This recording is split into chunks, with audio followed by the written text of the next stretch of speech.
एक गांव के किनारे घने जंगल के साथ एक टूटी फूटी झोंपड़ी में बूढ़ी अम्मा ज़ैनब रहती थीं। शौहर कई साल पहले फौत हो चुका था। औलाद कोई न थी। जिंदगी बस सब्र, दुआ और अल्लाह पर भरोसे से चल रही थी। बूढ़ी अम्मा रोज़ाना लकड़ियां चुनने जंगल जातीं और उन्हें बेचकर 2 वक्त की रोटी का बंदोबस्त कर लेतीं। एक दिन शाम के वक्त जब सूरज ढल रहा था और जंगल में खामोशी छा रही थी, अचानक उन्हें किसी बच्चे के रोने की आवाज़ सुनाई दी। बूढ़ी अम्मा का दिल कांप उठा। इस वीरान जंगल में कौन हो सकता है? वो लाठी के सहारे आवाज़ की तरफ बढ़ीं। कुछ दूर जाकर उन्होंने देखा, एक छोटा सा बच्चा मिट्टी में अटा हुआ, फटे कपड़ों में एक दरख्त के नीचे बैठा रो रहा था। आंखें भूख से सूजी हुईं और होंठ सूखे हुए थे। बूढ़ी अम्मा ने नरमी से पूछा, बेटा, तुम कौन हो? यहाँ अकेले क्यों हो? बच्चा सिसकते हुए बोला, अम्मा, मैं यतीम हूँ, कोई नहीं है मेरा, मुझे यहाँ छोड़ दिया गया है।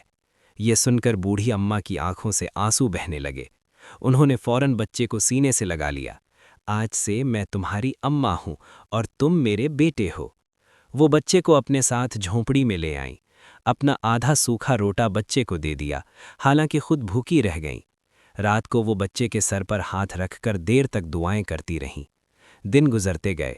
बच्चा, जिसका नाम अहमद था, बूढ़ी अम्मा का सहारा बन गया। लकड़ियां चुनने में मदद करता, पानी लाता और उन्हें अम्मा कहकर पुकारता तो बूढ़ी अम्मा का दिल खुशी से भर जाता। एक दिन गांव में शोर मच गया। कुछ लोग शहर से आए थे और एक बच्चे की तलाश कर रहे थे। जब उन्होंने अहमद को देखा तो हैरान रह गए। वो बच्चा एक बड़े ताजिर का गुमशुदा बेटा था, जिसे लालच में आकर किसी ने जंगल में छोड़ दिया था। सच सामने आया तो अहमद के असली रिश्तेदार बूढ़ी अम्मा के कदमों में गिर पड़े। अम्मा, हमने हमारे बच्चे को नई जिंदगी दी। ये सब अल्लाह ने आपके सब्र और नेकी का सिला दिया है। ताजिर ने बूढ़ी अम्मा के लिए पक्का घर, इज्जत और सहारा देने का वादा किया, मगर बूढ़ी अम्मा ने बस इतना कहा, मुझे कुछ नहीं चाहिए, बस अहमद खुश रहे।